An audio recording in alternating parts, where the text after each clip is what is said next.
This meeting is being recorded.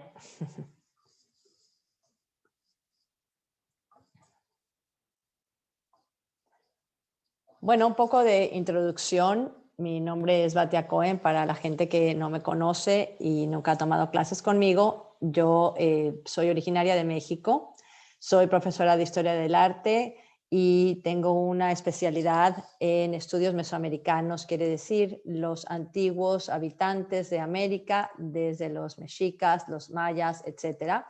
Y me he dedicado a dar clases por muchos años. Soy autora del libro Una amapola entre cactus. Y bueno, si les interesa tomar más adelante clases conmigo, aquí está mi email, batia, F-I-U o F-I-U, @yahoo.com.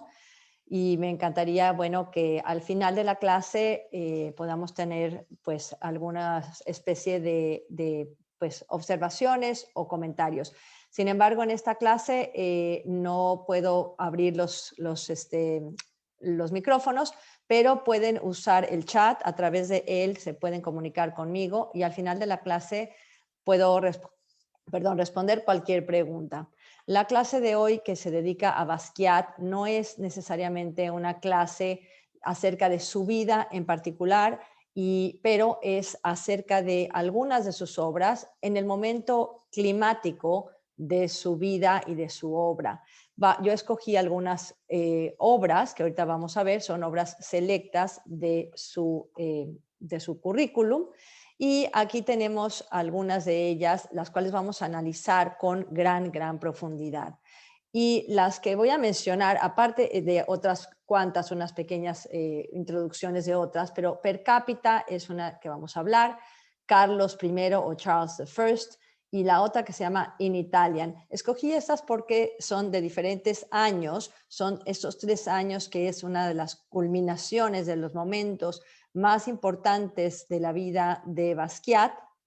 Y Jean-Michel Basquiat tiene además hoy, pues digo, una fama extraordinaria, pero muy aparte de lo que son sus colores ácidos, fuertes, brillantes, tenemos un mensaje muy profundo a través de su obra. Él habla de la injusticia, de las diferencias sociales, del racismo, por supuesto critica lo que es el capitalismo, las diferencias además monetarias, financieras, y tiene que ver mucho también con lo que es su vida, porque él viene de una familia de padre haitiano y de madre puertorriqueña, pero ya nacida en Brooklyn. Y esta pues idea del racismo, él la vive desde que es muy joven, y entonces la va a permear dentro de lo que es su obra. Vamos a empezar con la primera obra, que es la obra que se llama Per cápita. En esta obra, que logramos ver aquí, pues una imagen bastante cruda, es un lenguaje, un vocabulario muy particular que va a desarrollar Basquiat, pero se refiere realmente a todo su bagaje cultural de lo que es el graffiti en las calles de Nueva York, sobre todo en donde él va a crecer. Y tenemos que el graffiti para él es lo que le va a abrir las puertas en su arte. Nunca va a dejar de pintar esta especie pues, de su expresión más personal, pero es un grito un poco a la sociedad, es una poética política realmente. Y empieza con este tipo de graffiti, de obras en las paredes, en las puertas de las calles, donde él va a firmar lo que se llama su logo, que pues lo leemos en español Samo, pero él lo pronuncia Seimo, Seimo porque se refiere además a una frase y pues dice same old shit, que en inglés pues digo la misma, perdón, el lenguaje, la misma mierda. Y a eso se refiere él con su amigo Al Díaz, al cual va a conocer en la escuela, van a dedicarse a pintar las paredes alrededor de Nueva York. Y tenemos que su forma de comunicación es una forma bastante pues ingeniosa, tiene un lenguaje muy interesante, frases bastante sarcásticas, y además va a firmar con esta S-A-M-O y le pone además la C de marca registrada en inglés, el copyright. Entonces tenemos que, además, se va a hacer muy famoso más adelante, ahorita vamos a ver por qué, pero su lenguaje que estamos viendo primero empieza con puras frases, alguna especie de dibujos, como vemos acá, utilizando, por supuesto, pintura de spray, algo que se utilizaba en las paredes todavía hoy en día. Y tenemos que estas frases que pues tienen la idea también de poesía, pero muchas veces lo que estamos leyendo son críticas sociales, más que cualquier otra cosa. Tiene este vocabulario de dicotomías que hace comparaciones muy, muy rígidas entre cosas, entre lo bello, lo feo, entre la pobreza y la riqueza, estos símbolos que muchas veces están encriptados, que no entendemos, pero que él los va a ir desarrollando. Ahora, ¿qué vamos a ver? Lo que estamos pensando que es el graffiti o la pintura en las paredes, en las calles. El hombre en realidad tiene este instinto de comunicación y esto lo vemos en la pintura rupestre. Digo, para mencionar alguna, las cuevas de Altamira, las cuevas de Lascaux, donde el hombre va a marcar su espacio con un dibujo, con una especie de firma de aquí estoy yo, este soy yo. Y esto es lo que sucede muchas veces en las paredes cuando hablamos del graffiti. Claro que el sentido de las pinturas rupestres puede tener otro sentido, un sentido sagrado, pero finalmente es una especie de comunicación, una idea que tenemos, un lenguaje, un vocabulario que queremos comunicar, que queremos comunicar al mundo. Puede ser en el caso de la pintura prehistórica con los dioses o con una idea de que vamos a tener una buena cacería. Sin embargo, para los artistas del graffiti es una comunicación con el mundo, es dar a conocer lo que estamos pensando. Así que tenemos que hay una referencia a esto con el graffiti. La otra cosa que tenemos parecida a lo que es la pintura rupestre es la idea de utilizar diferentes capas dentro de la misma pintura. Entonces viene otro artista, otra persona y pinta encima de lo que yo ya pinté. Lo que hace Basquiat en sus obras, como vamos a ver, es que él mismo va a rayar, va a tachar lo que él ya escribió, va a pintar sobre lo que ya escribió anteriormente. Y esto nos da este aspecto de una pintura orgánica, algo que se sigue desarrollando, que puede llegar el siguiente y pintar sobre de ella. Esto lo vemos en sus obras y esto lo vamos a repetir. ¿Cómo se da a conocer Basquiat?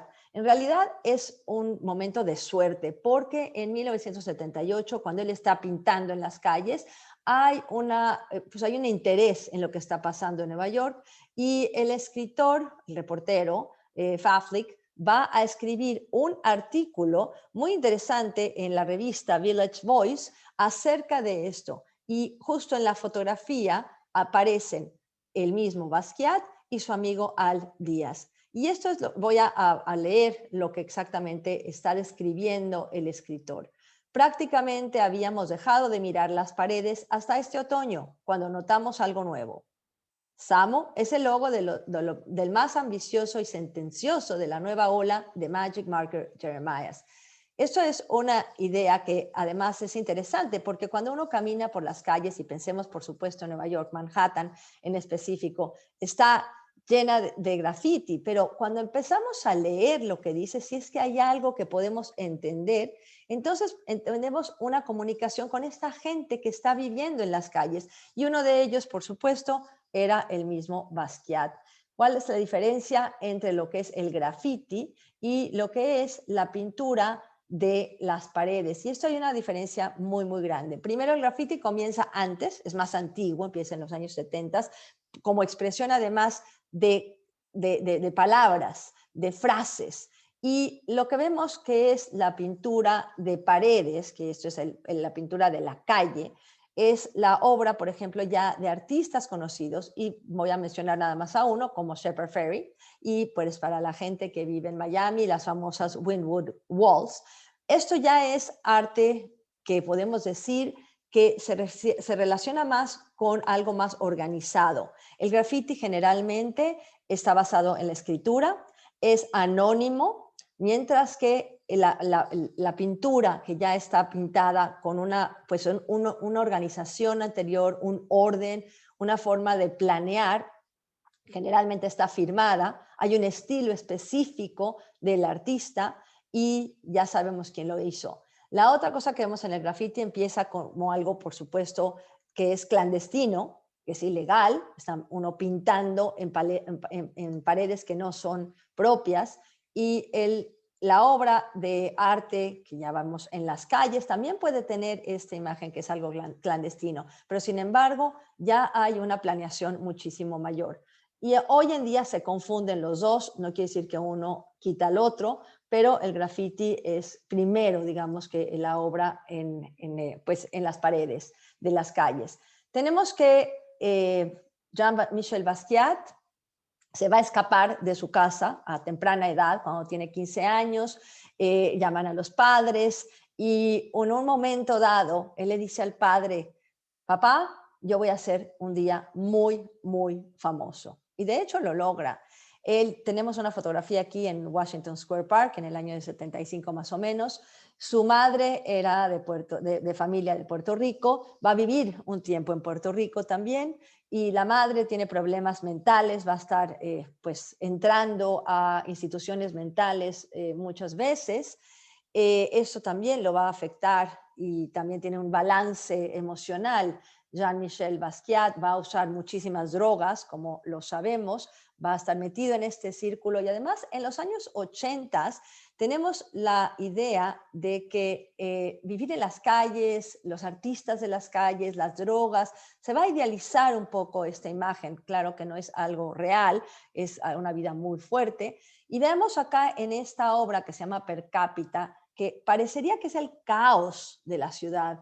¿Qué está pasando acá? Es estas diferentes capas que Jean-Michel Basquiat hace en su obra y que además parecería que está pintando unos edificios en la parte de la derecha con colores que además contrastan y que podríamos dividir la obra en dos. Y esa es exactamente la mitad de esta obra.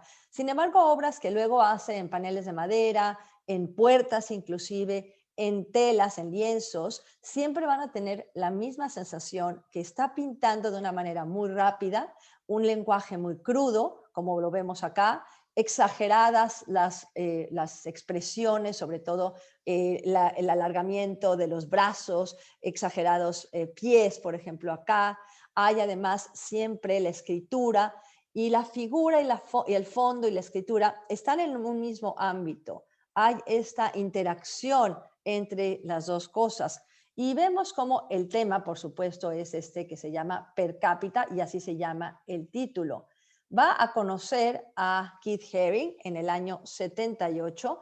Keith Haring tiene, por supuesto, su propio estilo. Esto lo vemos con muchos artistas del momento, que cada quien quiere tener su propia firma y cuando tú vas por las calles, con todo y que es algo clandestino, tú puedes reconocer quién es el artista que dejó su marca en ese lugar. Y esto es algo que vamos a ver que es algo recurrente. Claro que ya cuando hace Per Cápita, Jean-Michel Basquiat es bastante conocido, porque además del artículo que sale primero en la revista, vamos a tener que lo van a entrevistar y el entrevistador es Glenn O'Brien. Glenn O'Brien tenía un programa de televisión en cable que se llamaba TV Party y lo entrevista y además es muy curioso porque es muy simpático, carismático. Basquiat es un jovencito, está en las calles, pinta, la gente empieza a notar que tiene cierta sensibilidad, que además tiene una facilidad para escribir frases bastante interesantes, ingeniosas, y entonces es como se da a conocer. Empieza a exhibir sus obras en clubs privados donde él va, que no nada más va él, sino va también artistas, cantantes del momento. El Mod Club es uno de ellos y el Club 57. Aquí vemos una fotografía del Club 57, donde en la parte de atrás, en el bar, vemos una obra de Basquiat. Esto lo vamos a ver en muchas ocasiones, que él va a tener esta interacción con artistas del momento, con cantantes, con bailarinas, etcétera, porque va a estos clubs. Y la obra de Per Cápita nos muestra primero el título, Per Cápita. ¿Qué quiere decir Per Cápita? Es por cabeza. Por cada persona es una distribución monetaria y es una forma de contabilidad. Entonces, ¿qué estamos viendo acá? Él está hablando de un capitalismo y además tenemos que hay otros elementos. El per cápita habla de esta distribución, de esta irregularidad financiera que existe en el mundo y está criticando socialmente a el mundo en este momento, al capitalismo, a la desigualdad. Más adelante vamos a ver que también va a criticar a lo que es el racismo. Aquí vemos que del otro lado, con una forma como de ambivalencia o más bien de contraste, hay otras palabras del lado izquierdo. Y estas palabras, que son en latín realmente, pluribus, le falta poner la otra parte que quiere decir unum, que quiere decir de muchos uno, es realmente el lema de Estados Unidos y aparece en el escudo de Estados Unidos, como lo vemos acá. Se refiere a la unión de las 13 colonias en un principio cuando Estados Unidos se crea. Y que cuando vemos acá hace esta pues comparación. ¿Qué pasa con la unificación? ¿Qué pasa que todos somos iguales? Esto ya no está. ¿Dónde está esto? Y ahora es el capitalismo, per cápita, por persona, es una individualidad. Tenemos esta dicotomía que él utiliza muchísimo en sus obras. Del lado izquierdo vemos todavía más escritos, más palabras, y esto lo que está haciendo referencia es justamente a una contabilidad. Hay una lista parcial de los estados, llega hasta la C, con Connecticut. Observamos aquí que dice Alabama, Alaska, Arizona, como si fuera este listado de los estados de Estados Unidos, y está además mostrando las pues, diferencias económicas que existen y cuánto recibe los ciudadanos justamente per cápita, por persona, en cada uno de los diferentes estados. Y, por ejemplo, aquí esta distribución que no es realmente pues, equitativa, lo muestra con los ejemplos que vemos acá. Por ejemplo, dice California 10.856, en cuanto a Alabama, que es un estado más pobre, 7.484. Es esta dicotomía entre el capitalismo, la gente pobre, la pobreza, etcétera, estos contrastes que tenemos en su obra. Y en la parte central vemos este personaje. Primero hay una antorcha, que es justamente donde se cruza la mitad exactamente del cuadro. Pero acá vemos un personaje que está representado. Es muy probablemente un boxeador, justamente por la forma en cómo está vestido, y vemos que además hay una asimilación de lo que es la figura con el texto y con el fondo.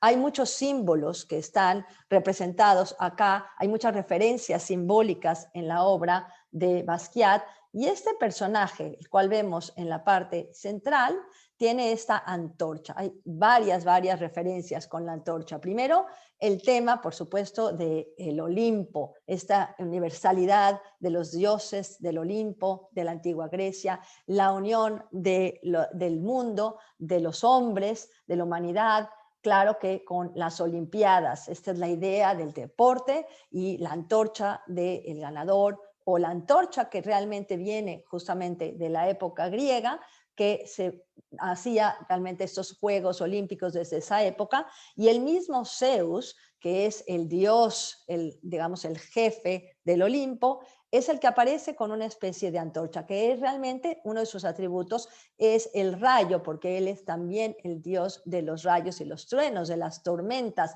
lo cual también hace alusión acá, los dioses, la mitología, los héroes. Y cada vez que vemos un retrato, o más bien una obra de Basquiat, observamos que él tiene estos personajes que son recurrentes. Muchos de ellos son los boxeadores, pero también hace alusión a lo que es la libertad, la Estatua de la Libertad. Este ícono monumental en Estados Unidos, sobre todo en Nueva York. Recuerden que él vive en Nueva York, y tenemos aquí a los inmigrantes, sus padres mismos son inmigrantes, aunque la madre ya nació en Brooklyn, la familia de ella son puertorriqueños, la familia del padre son de Haití. Entonces él sufre también esta idea, ¿cuál libertad? ¿Dónde está esa libertad? Sin embargo, también hay este héroe que es Cassius Clay, que había jugado y había ganado, es campeón olímpico en 1960. Cassius Clay va a ser representado por Basquiat en varias ocasiones. No es nada más algo aleatorio, sino que estamos viendo acá una de estas obras del lado derecho, donde alude justamente a Cassius Clay. Y tenemos que el nombre de él, por supuesto, está por todos lados. Tenemos que la obra de Basquiat es una obra muy compleja, donde además de representar este boxeador, tenemos un halo, lo cual lo relaciona con un santo o con Jesucristo o con estas representaciones que siempre vemos en lugares religiosos, en las iglesias, los altares, como vemos aquí, bueno, es un ejemplo de Ravenna, que además este personaje tiene estos, justamente shorts, que les llaman boxers, porque vienen de los atletas boxeadores, y vean el nombre de este short que dice Everlast. Es obviamente la marca de Everlast, pero la traducción de Everlast es justamente que dura para siempre, que esa es la idea, ¿no? Que para siempre podemos usar esto. Y además, estos detalles que hace Basquiat, como el Everlast, la palabra que está saliendo inclusive del short, porque justamente se va a ir hacia otro lado, no va a estar limitado por lo que es el elástico del short, ¿no? Entonces hay estas alusiones que vamos a ver que siempre recurre el artista Basquiat.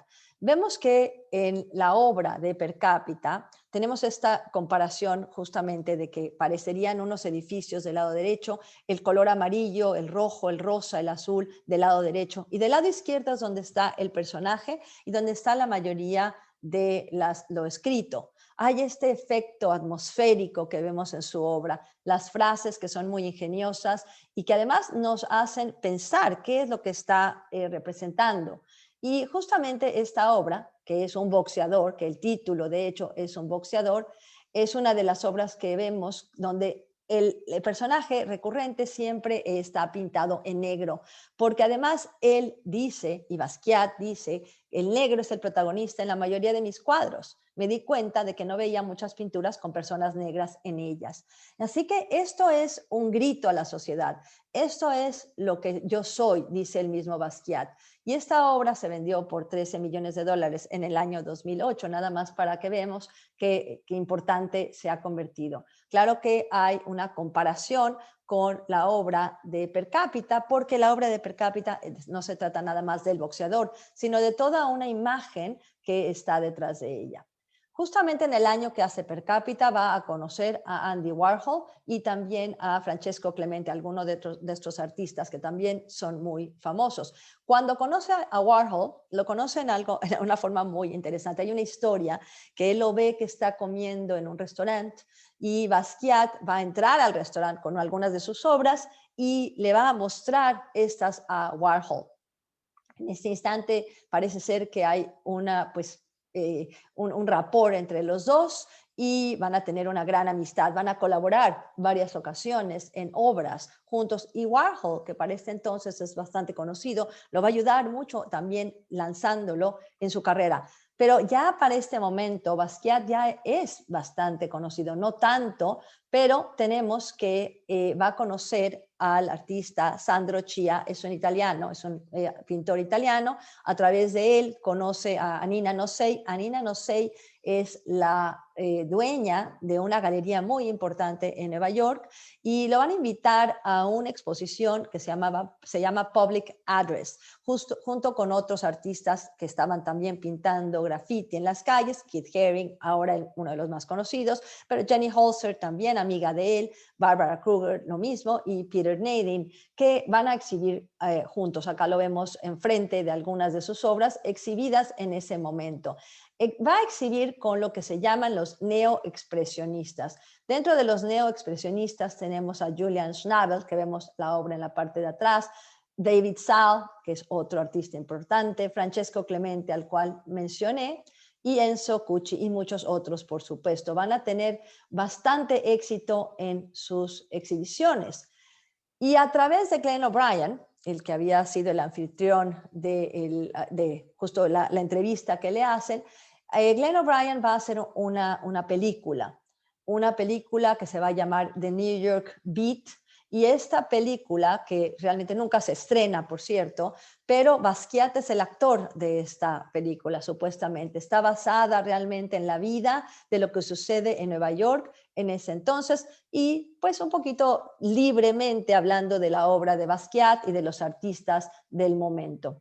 Basquiat va a tener una exhibición él solo y va a tener gran éxito en esta exhibición. Él presenta realmente una imagen de lo que son las calles de Nueva York, lo que son la vida diaria, los periódicos, inclusive la televisión, pero lo va a mezclar con un espiritualismo y todo su bagaje haitiano que tiene, por supuesto, del vudú, parte de lo que es su familia, también de Puerto Rico, y tiene esta intuición de lo que es la vida, de cómo entender la vida.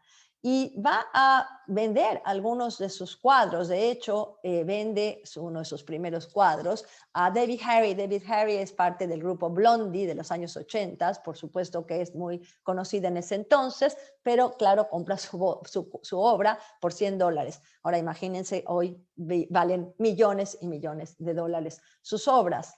Y también lo invita a participar en el video que ella estaba haciendo de su canción Rapture, y él va a reemplazar al que estaba de DJ en ese momento en el video. Aquí lo vemos en esta fotografía, en esta esquina, en un momento que están descansando, ahí aparece Basquiat. Siempre ha estado interesado en la música, como lo vamos a ver.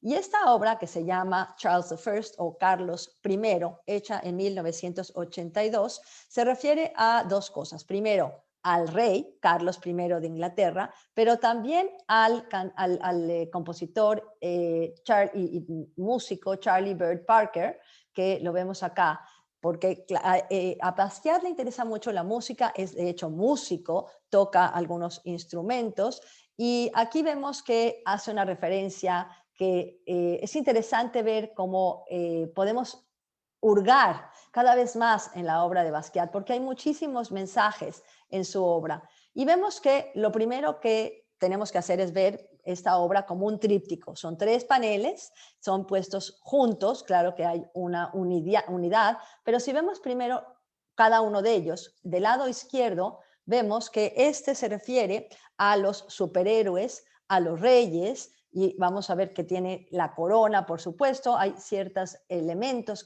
los cuales vamos a analizar. En la parte central se refiere a lo que son las partes del cuerpo y a la muerte. Y en la parte del lado derecho vemos que hay una alusión a estas dicotomías y lo que es el racismo, y pues claro que le afecta a él de una manera extraordinaria.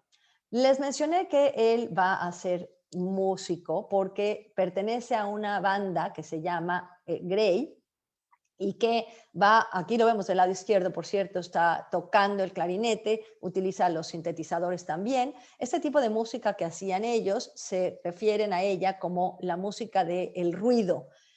Bueno, es una música que estaba de moda en ese entonces. Así que esta representación de Carlos I, Charles I, es un tríptico. Entonces hay 3 paneles, parecería como si fuera una pieza de altar, como podríamos ver en alguna iglesia, y hay una lista de nombres, de hechos, fechas, además, su interés por la química, por la anatomía, inclusive la cartografía y la historia, como vemos acá. Esta obra, que hace referencia justamente a Carlos I de Inglaterra, que fue rey durante muy poco tiempo porque fue decapitado, de hecho, por alta traición, lo van a decapitar, y aquí hace una referencia justamente a esto, como dice esta frase, la cual vamos a ver, que dice: casi todos los reyes van a perder la cabeza o les van a cortar la cabeza. Y entonces esta imagen que tenemos no es nada más porque yo digo que se refiere a eso, sino es una forma de representar pues, la historia también. Vemos que además hay una referencia directa a lo que son ¿cómo se dice? Las coronas. Entonces, es muy interesante ver que él va a representar muchas cosas al mismo tiempo, no nada más las referencias musicales, sino también las referencias históricas. Y entonces el detalle que vemos acá, justamente, que hace estas referencias hasta alusiones que le quitaron la cabeza, le cortaron la cabeza, pero también el músico Charlie Bird o Charles Bird Parker, él era un adicto a la heroína y de hecho murió de cirrosis. Entonces también hace esta referencia a la muerte, la cual vemos aquí en esta frase que él escribe. Ahora, cuando leemos, muchas veces vemos que él tacha parte de la frase, como en esta misma vemos que dice, most young things get their heads, get their heads cut off. Entonces, tacha la palabra young, que quiere decir joven. Y entonces, esto nos hace una referencia también lo que hoy se llama cancel culture, que claro que no existía este término en ese momento, pero es justamente esto, lo vemos, pero realmente no lo vemos. Él quiere que sí lo leamos, pero como una forma encriptada de qué está más adentro de ahí. Esto lo vamos a ver en muchas ocasiones en su obra. Y entonces tenemos que además, si hablamos de la composición, hay una composición con colores, pero también con las mismas palabras, porque esta composición lineal tiene esta cualidad lineal de justamente con las palabras. Y veamos qué estamos viendo acá, lo que yo estoy haciendo referencia. Todas estas líneas que podemos ver justo con los cuadros que él mismo forma, pero también con las mismas palabras que él está escribiendo. Entonces hay una referencia lineal horizontal primero y luego hay una referencia que es vertical con los paneles que cortan, por supuesto, que él mismo también está diferenciando con los colores. Exactamente en medio de este panel central vemos que hay una imagen muy, muy, muy desgarrante. ¿Por qué? Porque la parte de arriba que vemos acá, hay una referencia a una tumba, hay una cruz, hay una fecha y realmente se refiere a un momento muy específico de la vida de Parker, de Charlie Parker, porque su hija, Pri, muere a los pocos años de edad, tenía un problema, por cierto, y muere muy jovencita, y aquí vemos las fechas de su vida y su muerte, y también hay una referencia a los superhéroes, como vemos del lado izquierdo en el panel del lado izquierdo, de Superman, porque él además ama a todos estos superhéroes y los va a presentar en su obra justo porque el Marvel Comics, que es la marca, la vemos acá también tachada, pero alcanzamos a ver la palabra Marvel, que es maravilla, que también pensemos en esto, ¿qué es la maravilla? Él está haciendo una crítica social también y puede ser inclusive hasta un autorretrato. Podemos pensar que él está retratándose a sí mismo. En la parte derecha hay una referencia, por supuesto, a la música. La música, como vemos acá, pone ópera y también la va a hacer con una comparación con otros elementos que podemos leer como Cherokee, los Cherokees que son los nativos americanos, la ornitología, que pensemos también el estudio de los pájaros o de las aves que le interesaba y vemos acá unas plumas. Acuérdense que el apodo de Parker era Bird, Charlie Bird Parker. Entonces, pues hace una referencia también a esto. Lo vemos aquí en una forma más detallada, porque es una dicotomía. ¿Quién es la gente que puede ir a la ópera? La gente que tiene dinero, que es educada, que más bien le interesa la ópera porque tiene cierta cultura o cierta educación. Y entonces hace una yuxtaposición justamente con los americanos nativos, los Cherokees, entonces la ópera. Por otro lado, vean también que escribe la palabra piece, como si fuera una pieza operática, y luego pone home peace, es un juego de palabras con la paz en la casa. Entonces, es esta especie de juego de palabras bastante ingeniosa, la vemos en muchas ocasiones. Los Cherokees, que están representados aquí con una palabra, la palabra es la persona y tienen con las plumas, que también podría ser este tocado que utiliza el Cherokee. Es también una minoría discriminada y también tiene que ver con las pipas de la paz. Entonces, esto que está poniendo aquí con las palabras de home peace o peace, tiene que ver con todo esto. Por otro lado, los mismos Cherokees utilizan plantas y hojas para medicinas. O también puede ser que se está haciendo una referencia a la misma marihuana. Recuerden que también Basquiat va a estar metido en drogas y aquí tenemos un dibujo que él hace dentro de lo que son sus notas. Él tiene un cuadernillo donde él dibuja, escribe y hay muchas referencias de estos cuadernillos. Y aquí vemos que los nativos están representados con este tipi, en forma de pues una casa de campaña, vamos a llamarla así, donde viven los nativos, y que esta, las diferencias sociales que hay, la inigualdad además que hay en este mundo y el racismo que existe, por supuesto. Esto es una referencia que hace en sus obras, pero en la parte central tiene otras palabras.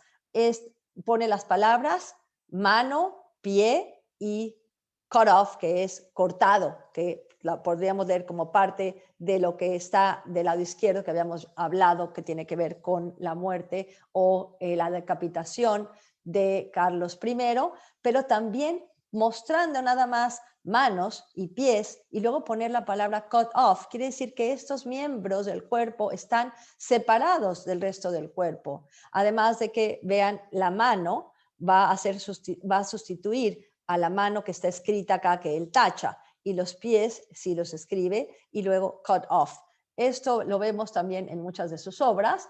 Y vean además el detalle de Marvel Comics que habíamos dicho, lo vuelve a escribir del otro lado de la obra, donde vemos acá, y de hecho le pone que tiene una marca registrada. El copyright que vemos acá, estos superhéroes que van a estar representados en sus obras, como vemos acá, que tienen poderes magníficos, que pueden volar, que pueden ser muy fuertes, que pueden de repente aparecer y desaparecer. Y esto es lo que representa en muchas ocasiones. De hecho, aquí vemos que la imagen que vemos aquí del lado izquierdo, que con esta corona, que él utiliza muchas veces como su logo, y aquí está con la palabra Thor. Thor se refiere a la mitología nórdica, la mitología que nos habla además de este dios de las tormentas para los nórdicos, al mismo tiempo de la realeza, porque son reyes, tienen una corona,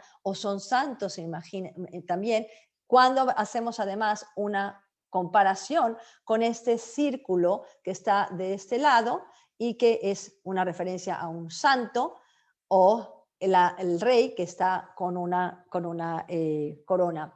Además que este mismo logotipo es el que se utilizaba por los que producen la película, pero más bien el programa de televisión que se llama Little Rascals, y que utilizan aquí justamente lo que quiere decir la frase de esta producción, aquí en World's Production, que son los que hacen este programa de televisión, que era uno de sus favoritos, y él utiliza esta misma especie de corona como su logotipo en muchas de sus obras. También hay una referencia donde dice acá el halo, dice los halos o los halos, y luego pone 59 cents, que hay una referencia monetaria, por supuesto, como lo vemos acá.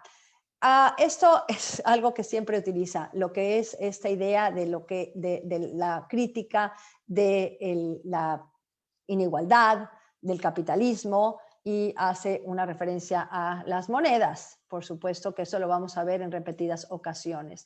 Va a tener otra exposición, esta vez con Anina Nosei, y después su exposición va a viajar a Los Ángeles, a la galería de Larry Gagosian. Va a tener un gran éxito en esta exposición en 1988. Y tenemos que su obra, la otra obra que escogí es esta que se llama En Italiano. Muchas veces los títulos que él les da también son bastante enigmáticos, y aquí vemos varias cosas en esta obra, porque podemos analizar que utiliza diferentes lenguajes. Él era, para empezar, un ávido lector, sabía varias lenguas, claro que por sus padres también. Vivió un tiempo en Puerto Rico con su familia, sabía inglés, sabía creol también, porque el padre es haitiano, parte del francés, por supuesto. Y, por ejemplo, aquí tenemos que escribe en inglés la corona de espinas. En vez de pintar la corona de espinas, va a escribir encima de la cabeza corona de espinas, pone sangre en español. Después, por ejemplo, aquí en la parte de abajo de esta pone sang, que es en francés, y la tacha. Después pone una palabra en danés que se llama hok, que ahorita les voy a explicar qué quiere decir una esquina, por cierto. Pero vean además los colores tan ácidos que utiliza, este contraste del colorido entre los rosas, pastel y un verde muy fuerte, limonoso, y después un azul que contrasta con estos dos. Asimismo, aunque no veamos los tres paneles acá, porque realmente son dos pegados, pero los colores nos hacen que lo veamos como si fuera un tríptico, porque divide la parte central con este rosa, la parte derecha con el verde y la parte izquierda con el azul. Así que es una imagen también que hace una referencia a, muy probablemente, a un altar. Pero siempre nos tenemos que ir hacia atrás y pensar que esto se deriva del graffiti. El graffiti ha existido por siglos. Aquí les muestro un graffiti de Pompeya, donde además hay frases políticas. Seguramente había votación en ese momento en la ciudad y entonces se escriben por todos lados en las paredes de la ciudad de Pompeya, la ciudad Roma del siglo I, entonces, antes de Cristo. Entonces tenemos que el graffiti va a ser siempre la base de lo que va a pintar Basquiat. Basquiat va a tener estas capas una sobre otra, va siempre a tener una narrativa muy cruda y siempre son narrativas. Lo que quiero decir es que siempre se pueden leer, hay una lectura en su obra y hay un grito, les digo, que que es la desigualdad y el racismo. Siempre vemos eso en su obra. Cuando vemos un tríptico, por ejemplo, o un polipíptico, como veríamos acá, por ejemplo, este de Andrea Mantegna, nos damos cuenta que hay una referencia también católica de su obra y siempre además hay alusiones de esto. Ahora, regresemos a lo que es la corona de espinas que está representado acá. Sangre, este tipo de imágenes, inclusive hay una cruz, la cual les voy a mostrar acá, pero vean estas palabras. Le pone corpus, agua, por ejemplo, sangre, otra vez. Hay una referencia en la parte de arriba de dientes, hay una referencia a una moneda y cuando vemos los detalles entendemos además un poco de su vida. Su madre, como les decía, era de descendencia de Puerto Rico, Matilda Andrades, tuvo problemas mentales durante su vida, pero ella es la que introdujo a Basquiat a los museos. Ella lo llevaba a los museos en Nueva York, al Metropolitan, y de hecho lo metió a un programa que había para niños en el Museo de Brooklyn. Entonces, gracias a ella, él está muy interesado en el arte y desde niño realmente tiene unas aptitudes extraordinarias. Desde los 4 años sabía leer y escribir. Esto, por supuesto, llama la atención de sus profesoras y a los 11 años ya es bastante fluido en 3 idiomas, español, inglés, francés. Entonces, además, le encantaba leer. Vemos que su obra también tiene que ver con la tridimensionalidad, con lo reciclable, porque además vean que introduce aquí diferentes elementos que están pegados en estos paneles. Pintaba sobre cualquier superficie, inclusive hasta en un refrigerador. Hay un refrigerador que está pintado por Basquiat. Y también la técnica que utiliza es una técnica mixta, porque utiliza pinturas de spray, pero muchas veces acrílico, crayones, por ejemplo, tinta, etcétera. Los colores que vemos acá siempre son muy ácidos y hace un contraste maravilloso. Hay una alusión aquí a Jesucristo, porque está escrito corona de espinas y después tacha la palabra espinas. Es una corona porque es el rey. Eso es lo que estamos viendo. Es este halo de santidad que tiene Jesucristo y que además está representado acá con una expresión muy, muy, muy fuerte. La representación que hace Basquiat, además en la parte de abajo del cuerpo, tiene que ver, por supuesto, con la tradición católica. Corpus, por ejemplo, que vemos acá, está en la parte central, pero además esta cruz o un más, la sangre y el cuerpo. La sangre y el cuerpo es parte de lo que es la Eucaristía, la mística, la hostia, que, bueno, antes, perdón, que se da en la misa. Y también vemos que hay una alusión a la crucifixión, por supuesto, la vida de Jesucristo que se sacrifica por la humanidad y por la salvación de la humanidad. Además, en conjunto con estas palabras que en varios idiomas. ¿Y qué quiere decir además que pone corpus, como lo vemos acá, con un copyright, con esta marca registrada, con este símbolo? Pensemos lo que quiere decir. La institucionalización de la religión es también una crítica a lo que es el papado, el Vaticano, o cómo se ha institucionalizado la religión misma en el mundo. Basquiat, como les mencionaba, va a ser un ávido lector en todos los idiomas que sabía leer y escribir: español, francés, inglés, y la utilización de sus palabras no es algo aleatorio. Realmente tiene un gran ingenio en la utilización de las diferentes palabras, pero el introducirlas en una obra de arte no es algo totalmente nuevo. Claro que Picasso lo había hecho, George Braque también lo había hecho con anterioridad, como vemos aquí en esta obra de 1912 de Pablo Picasso, que se llama la Concha, o Nuestro venir en el aire, o Nuestro futuro en el aire más bien. Y entonces tenemos que estas alusiones de letras, palabras, que además el cuerpo humano y lo que le interesa, él describe estas partes del cuerpo. Hay una utilización además del color que tenemos que entender que viene también de una tradición del siglo XX, de principios del siglo XX, pero vean además esta cara, porque aquí ya no pinta a un personaje negro, pinta a un personaje de color. Y les voy a decir que entre comillas, de color, quiere decir que está de colores. Y eso es lo que él está pintando. Grey's Anatomy es un libro que va a hacer referencia muchas veces a este libro, porque él lo tenía. Este libro lo utilizan los doctores, hay un claro programa de televisión hoy en día, pero cuando se refiere a un momento en su vida, porque cuando él tenía 8 años, tuvo un accidente, un coche lo atropelló, se rompe el brazo, tuvo que tener cirugía, y para entretenerse, la madre le compra este libro. Así que él empieza a leer este libro, que es un libro bastante técnico de la anatomía. Y entonces estas alusiones que él hace, estas referencias de la anatomía, vienen también por su conocimiento, hace descripciones de la parte del cuerpo.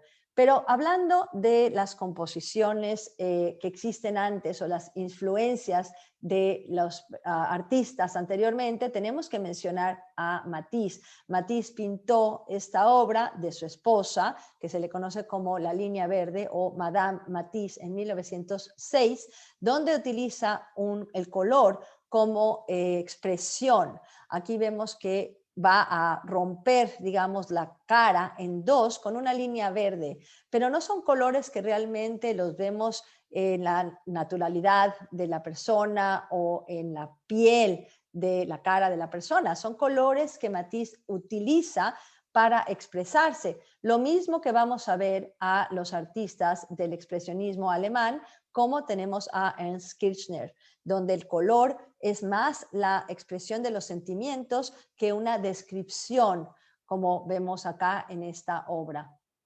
Claro que también exagera las facciones, hace un alargamiento de las caras, de los miembros, y aquí tenemos que un ejemplo de un detalle que podemos observar en esta obra.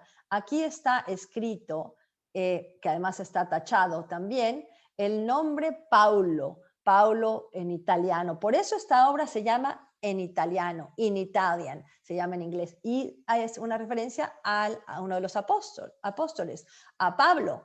pero claro que está al lado, de un lado de Cristo, de lo que podría ser Cristo, claro que como hemos visto. Aquí vemos que el detalle va más allá.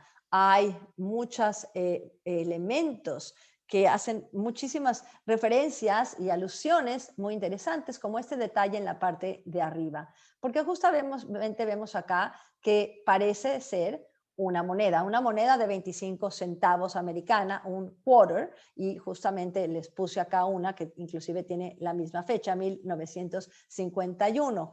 Por el otro lado, vean lo que él hace con esta moneda. Va a tachar la palabra libertad. Es un sarcasmo, por supuesto, y además aquí dice en la parte de abajo, como lo dice claro en la moneda, que nosotros creemos en Dios, nosotros confiamos en Dios. 1951 es el principio del movimiento de los derechos humanos en Estados Unidos. Y puede ser que es una referencia a esto. Por supuesto que él nunca explica este tipo de cosas, pero todo esto tiene que ver también con sus ideas de la inigualdad, las diferencias raciales y sociales, y tenemos que hay una repetición dentro de sus imágenes. Esto es un poco como hay un acento, ¿no? en la obra para que veamos bien lo que está sucediendo. Y esto también tiene que ver con la idea de un rezo. Muchas veces tenemos esto en las obras. De este lado vemos también que está la fecha, como les decía, pero de este lado tenemos además el copyright de Liberty, de la libertad. ¿Quién es el dueño de la libertad? Está también mencionando lo que es la esclavitud. ¿Quién es el dueño? ¿Quién controla la esclavitud? Perdón, la libertad. Uno debe de ser libre realmente. Y por otro lado, que no se alcanza a ver en esta imagen, dice 10 centavos, 10 cents. Esto en el lado izquierdo es uno de 25 centavos, un quarter, y luego pone del otro lado, dice 10 centavos. A lo mejor hace una referencia a la devaluación de los 25 centavos que podrían ser escritos acá en esta obra. Por otro lado, tenemos también que hay una fecha importante, y esta fecha 1594, que es la referencia, cuando fue coronado Enrique IV. Enrique IV lo conocemos como el rey que se convirtió al catolicismo porque para poder ser rey de Francia. Y él es el famoso que dice que París bien vale una misa. Así que bueno, es esta referencia. Por supuesto que aquí vemos otra vez la referencia de Cristo, entonces tiene que ver con este momento histórico. Aquí vemos que hay primero unas letras, unas palabras que dice el diagrama de un corazón que está bombeando sangre. Y en la parte de arriba vemos exactamente el corazón. Hay una referencia al corazón, al sagrado corazón, que simbólico, la representación del amor de Cristo por la humanidad y cómo Él se sacrificó por todos. Hay una referencia también más arriba de una lengua, tongue, porque dice escrito, dice dientes, referencias también a la boca, a las partes, a órganos, como lo vemos en la parte de abajo acá, y que pues todo tiene que ver con el cuerpo humano, que él está representando con primero su inspiración de Grey's Anatomy, catolicismo, el vudú y muchas otras cosas. Introduce también palabras que son bastante enigmáticas, que son interesantes, que es esta, que es una palabra danesa, hok, que quiere decir una esquina. Y en la esquina pone además este personaje, que además la palabra agua, y eso que lo ha pegado más adelante. Y de hecho lo pone en la esquina derecha de la composición, que es donde lo vemos. Hay además otras referencias muy interesantes, como en este caso la cara, porque en la cara vemos unos símbolos en las orejas que también tiene algo muy interesante, porque hay un escrito que es una fuente de datos, digamos, de símbolos de Henry Dreyfus, que se utilizaban por estos trabajadores, que son los hobos, que, por ejemplo, si iban a algún lugar, ponían este tipo de símbolos para que el siguiente que migraba, que iban de un lado al otro, pudiera entender qué estaba pasando. Entonces, por ejemplo, aquí no hay un lugar donde hay gente que te va a ayudar, aquí hay una casa que no se puede entrar, aquí hay, todo está bien, por ejemplo, y aquí tenemos uno en especial que nos marca este círculo con un tache, que quiere decir que es un buen lugar para estar. Estos símbolos que él también conoce, los va a representar en muchas de sus obras. Aquí vemos un detalle en la parte de abajo, donde además del diagrama, del corazón que está bombeando sangre y lo que dice órganos y que está tachado, hay un personaje que parecería que está levantando la mano y debajo de esto hay una palabra que dice Jarmi.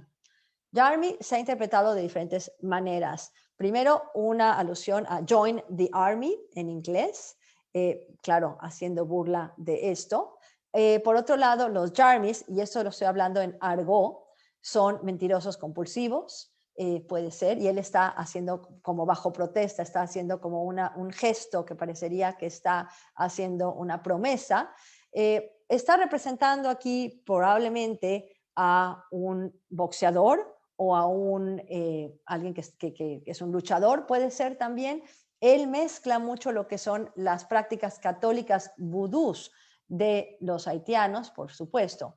Hay otros artistas como Cy Twombly que utilizan con anterioridad, por supuesto, palabras y el especie de graffiti. Cy Twombly utiliza en este caso la palabra pan y luego dice panic, también en una forma de integrar lo que es el arte y las palabras y las frases. Tenemos que hay otras obras también del mismo Cy Twombly, donde pues hace un listado, donde hace esta asociación libre de palabras y de ideas, como esta de Venus, Afrodita, que también le pone ahí todo un listado. Y aquí tenemos la obra de Venus que hace Basquiat, que también hace referencia a la misma Venus, a la Venus de Milo, a la idealización de la belleza, y aquí mismo en el lado derecho, en la parte de abajo, vemos el mismo personaje que está levantando la mano. Tenemos que estos tipos de representaciones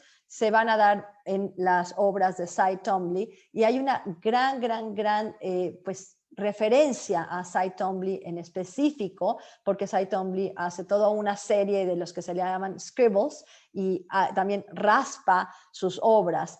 Otro artista muy importante que también hay una referencia es Jean Dubuffet. Jean Dubuffet hace esta especie de pinturas con muchísima textura que también parecen también esos exagerados gestos y los diferentes miembros del cuerpo, las manos, la cabeza, y que parecerían inclusive tiras cómicas, lo mismo que vemos en la obra de Basquiat.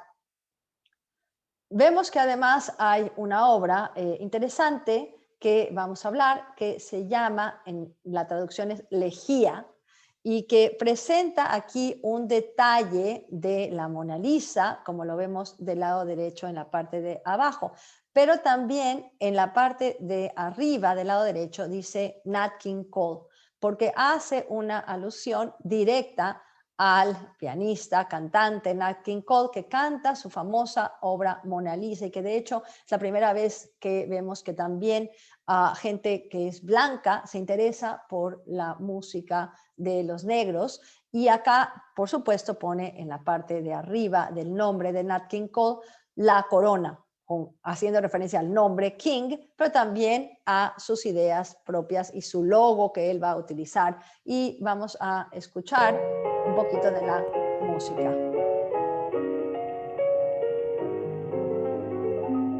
Mona Lisa, men have named you. You're so like the lady with the mystic smile. Is it only 'cause you're lonely they have blamed you for that Mona Lisa strangeness in your smile? Las manos que pone acá también hacen también una referencia a las manos del pianista, la mano derecha y la mano izquierda. Y en la parte de arriba es donde vemos realmente qué tiene que ver con lejía, porque pone aquí el cabello procesado y todo lo que pone ahí además como si fueran además groserías, y hace una referencia que se usaba lejía para hacer el cabello, para relajar el cabello muy rizado, sobre todo en los años 80. Eso ha cambiado, hoy en día se usa sin lejía, hay otros productos, pero esta es la referencia que tenemos acá en esta obra. Y que tenemos que las manos de, por supuesto, de Nat King Cole, que era pianista, y la referencia a la Mona Lisa, porque se puede entender perfectamente que es ella la que está aquí representada. Y aquí vemos otra obra que está representando a la Mona Lisa. En esta Mona Lisa, que además es una Mona Lisa que pues él recubre, digamos, con su típica forma de representar, con esta pues técnica de crayones, de pintura, de acrílicos, de pintura de aerosol, pero además es una crítica a lo que pensamos que es bello. Y vean además lo que tenemos acá. Primero la Mona Lisa que él hizo, con una referencia a la Mona Lisa de Da Vinci, por supuesto. No nada más vemos la imagen, la postura de la Mona Lisa, sino en la parte derecha vemos el mismo río que había presentado también Da Vinci en su propia obra, pero además la cubre con una pintura blanca, perdón, amarilla, dorada, en la parte de atrás, y entonces presenta a esta mujer que pues no es nada bella, con una boca muy grande, esta sonrisa que también viene de la canción y de muchas otras referencias. Y también hay una referencia a la obra, que es una parodia, de Marcel Duchamp. Esta obra de Marcel Duchamp, que es una obra muy conocida, donde Marcel Duchamp va a convertir esta Mona Lisa en un personaje con un bigote y con barba, y que además le pone las letras en la parte de abajo, LHOOQ, y que en francés sería un juego fonético realmente, que sería el HOQ, que quiere decir que tiene el trasero caliente. Claro que hay una referencia además muchísimo más profunda de un chiste freudiano que había escrito acerca de Leonardo y su homosexualidad. Pero bueno, tenemos que Basquiat tiene su propia interpretación de la Mona Lisa, y esa interpretación es que va a ser realmente una respuesta al capitalismo, porque vean lo que tenemos acá. Primero tenemos el dólar, y él va a poner a la Mona Lisa, la cara de la Mona Lisa, en la mitad de un billete de $1. Puede ser que además esta obra que le había hecho Andy Warhol es una, pues esta relación que tenían además entre Andy Warhol y Basquiat, hay probablemente una respuesta a la obra de Andy Warhol, de todo lo que había hecho, porque él también había hecho toda una serie de Mona Lisas, por cierto, y bueno, Basquiat hace su propia referencia, su propia interpretación, como la vemos acá. Ahora podemos hablar rápidamente nada más de sus amoríos, porque son interesantes. Tenemos que primero tiene una novia, Alexis Adler, después una cantante y bailarina que se llama Susan Malloch, y la más famosa, que en ese entonces no es famosa, es Madonna. En ese entonces era cantante que aspiraba la fama, que finalmente va a ser muy famosa, pero en este entonces son novios. Esta relación no termina nada bien, están juntos justamente en ese año, entre el 82 y el 83, y cuando rompen la relación, él está realmente pues muy enojado, le pide a ella los cuadros que le había regalado y todos los cubre de negro. Estas obras pues no se han encontrado, probablemente las haya destruido.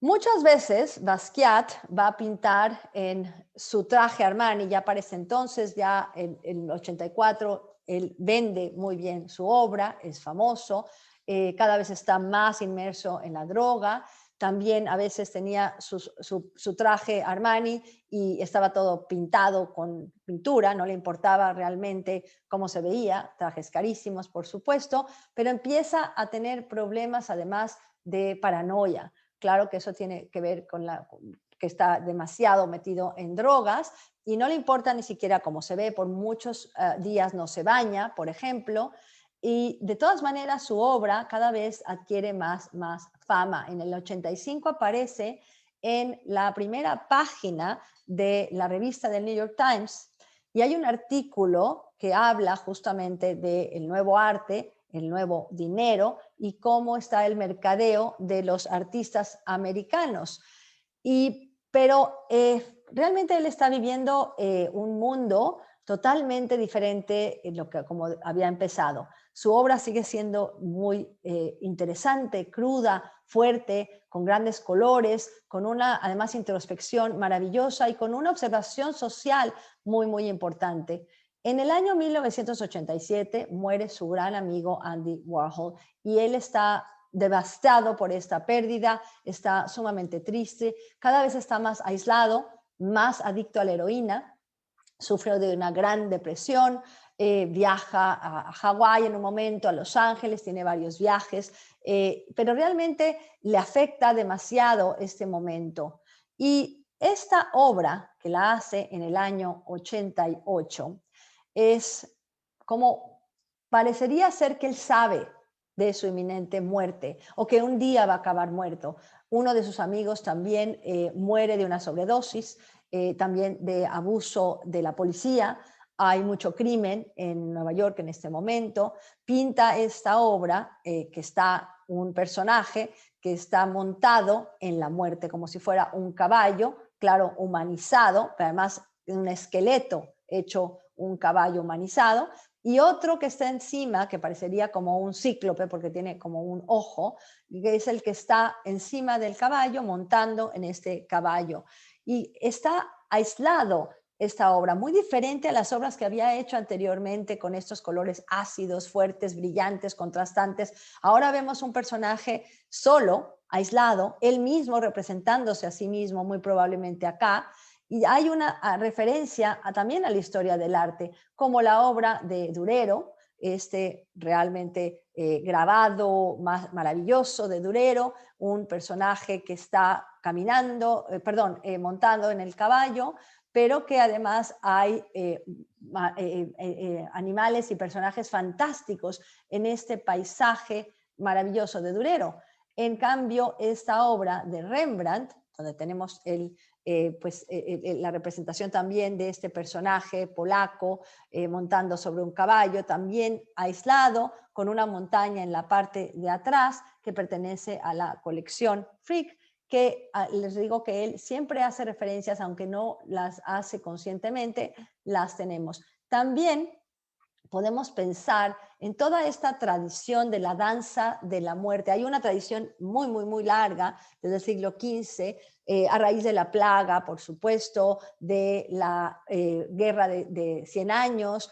Hay estas representaciones de la danza macabra, que también se llama, en muchos lugares, en Francia, en Alemania, inclusive en España. Ese es un ejemplo cómo las diferentes personas están representadas acá con diferentes atributos, un rey, un sacerdote, un cardenal, inclusive una mujer de la realeza, de la nobleza, como vemos aquí en la parte central, y todos están bailando con la muerte, están enfrente de esqueletos que están bailando, porque al final esto es lo que sucede, todos se van a convertir en esqueletos y no te puedes llevar ningún lujo a la muerte. Hay una referencia de esto en esta obra que hace Basquiat, muy cruda. También hay una referencia, por supuesto, a su herencia haitiana del vudú y los poderes del vudú. La idea también de que tú puedes burlarte de la muerte, pero que finalmente va a llegar.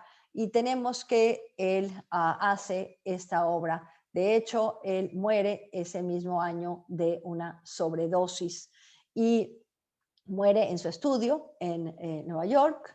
Esto es uno de los poemas que él escribe y habla también del rezo. y todos sus poemas son igual que sus obras pictóricas, porque es una dicotomía, son momentos contrastantes, son frases que no tienen ningún sentido muchas veces, pero al final sí tienen una continuidad. Y tenemos que su obra hoy se vende por millones. Imagínense que Blondie, Debbie Harry compró por $100 una obra parecida a estas, y esta se vendió en el 2017 por $110.5 millones en la subasta de Sotheby's. Es una de estas de la serie de las calaveras que tenemos con una gran manejo del color, de la proporción y de la expresión sobre todo. Tenemos esta otra, que es una parte de esta serie, también se le conocen como las calaveras, y que es una forma también de representar donde va a pintar diferentes capas, un color sobre otro, y luego el negro que enmarca todo. Todas estas partes que están fragmentadas de alguna manera, pero que finalmente son una unidad y que se cose como si fuera un Frankenstein de la imagen. Piensen en la obra de Mary Shelley, Frankenstein, que cose a un esqueleto y finalmente queda un monstruo. Esto es lo que vemos en esta obra. También su conocimiento de la anatomía. Acuérdense que él siempre hace la referencia a Grey's Anatomy, es el libro que tuvo cuando tenía 8 años. Y esta serie que hace, que la vemos acá, es una serie muy importante dedicada a la anatomía. No nada más va a presentar la imagen en sí, sino también va a escribir las diferentes partes con nombres, por ejemplo acá que pone nasal, notch, nasal, spine, etcétera, referencias a la anatomía. También esta se ha comparado con el mapa del metro de Nueva York, donde además parecería que fueran las vías del tren, lo que está pintando en toda la orilla y en algunas de las partes, cómo se comunica a alguien por toda el área de Manhattan. Y esto es una referencia probablemente a esta cabeza y las partes que vemos acá donde está el Hudson River, que es el agua que está en los lados. Esta obra, por ejemplo, que se vendió en el año 83 por $4,000, que ya para ese entonces era muchísimo dinero, y él tiene ese dinero, claro, cada vez más metido en heroína, etcétera. Después, el año siguiente, tuvo el récord de subasta y venderse en $19,000. Entonces, imagínense que hoy tenemos otra forma de ver el arte, donde el mercado y sobre todo la obra de Basquiat ahora se vende en tantos millones. Y bueno, pues muchas gracias. Esta es la clase de Basquiat con obras selectas. Y ahora, bueno, voy a leer lo que estamos escribiendo acá, lo que me están escribiendo.